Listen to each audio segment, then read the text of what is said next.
नमस्कार, बहुत स्वागत है आपका न्यूज़ 18 के डिजिटल प्लेटफॉर्म पर। मैं हूं प्रशांत कटारे और बात 1 नवंबर से होने वाले बड़े बदलावों की। बैंक अकाउंट और लॉकर के नियम ही नहीं बल्कि आधार कार्ड से जुड़े नियमों में भी बदलाव होने जा रहे हैं। पेंशन भोगियों से जुड़ी बड़ी जानकारी भी होगी आज, तो विस्तार से बताते हैं आपको। दरअसल 1 नवंबर से बदल रहे हैं फाइनेंशियल रूल्स। बैंकिंग कस्टमर और पेंशनर्स के लिए जो नियम बदल रहे हैं वो जानना ज़रूरी है। इन बदलावों का मकसद बैंकिंग और पेंशन सिस्टम को आसान बनाना, डिजिटल पेमेंट को सुव्यवस्थित करना और ग्राहकों को ज़्यादा पारदर्शिता और सुविधा देना है। नवंबर का महीना आम ग्राहकों और वित्तीय संस्थानों दोनों के लिए काफ़ी व्यस्त रहने वाला है। बैंक अकाउंट और लॉकर के नियमों में बदलाव होने जा रहा है। दरअसल 1 नवंबर 2025 से बैंक अपने डिपॉजिट अकाउंट, सेफ्टी लॉकर और सेफ कस्टडी में रखी चीज़ों के लिए नए नॉमिनेशन नियम लागू करेंगे। वित्त मंत्रालय ने बताया है कि बैंकिंग लॉ अमेंडमेंट एक्ट 2025 की धारा 10 से 13 के प्रावधान इसी तारीख से प्रभावित होंगे। अब ग्राहक अपने खाते के लिए 4 तक नामांकित व्यक्ति नॉमिनी तय कर सकेंगे। वे चाहें तो सभी को एक साथ नॉमिनेट कर सकते हैं या फिर ये भी तय कर सकते हैं कि ज़रूरत पड़ने पर किस क्रम में नामांकित व्यक्ति को राशि मिले।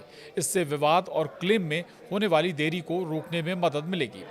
इसके अलावा जो एक और बड़ा बदलाव होने जा रहा है, एसबीआई कार्ड फीस या कहें तो एसबीआई कार्ड की फीस में बड़ा बदलाव होने जा रहा है।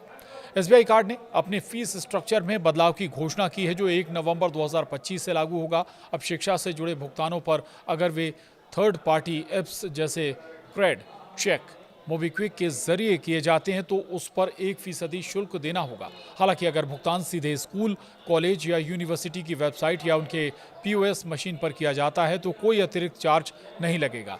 इसके अलावा 1000 रुपये से ज़्यादा वाले वॉलेट लोड ट्रांजैक्शन पर भी 1% चार्ज लगेगा।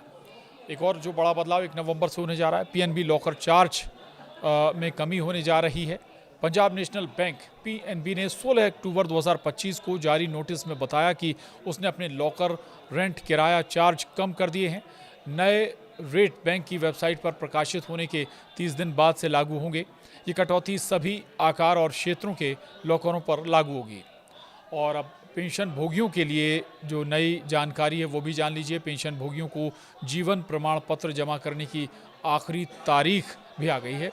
दरअसल सभी केंद्र और राज्य सरकार के पेंशन भोगियों को 1 नवंबर से 30 नवंबर 2025 के बीच अपना वार्षिक जीवन प्रमाण पत्र जमा कराना होगा ताकि पेंशन में कोई रुकावट ना आए। 80 वर्ष या उससे अधिक उम्र के पेंशनर्स को पहले ही 1 अक्टूबर से प्रमाण पत्र जमा करने की अनुमति दी जा चुकी है। और आधार कार्ड से जुड़े जो बड़े बदलाव वो भी बता दें। 1 नवंबर से आधार कार्ड से जुड़े भी बड़े बदलाव होने जा रहे हैं। 1 नवंबर 2025 से आधार अपडेट, आधार पैन लिंकिंग से जुड़े बड़े बदलाव होने वाले हैं। इसके अलावा अब आपको आधार में अपनी जानकारी अपडेट करने के लिए नामांकन केंद्र जाने की ज़रूरत नहीं होगी। आप घर बैठे ही ऑनलाइन अपने नाम, पता, जन्मतिथि और या मोबाइल नंबर जैसी जानकारी बदल सकते हैं। ये सुविधा आधार को और आसान और सुरक्षित बनाने के लिए लाई गई है।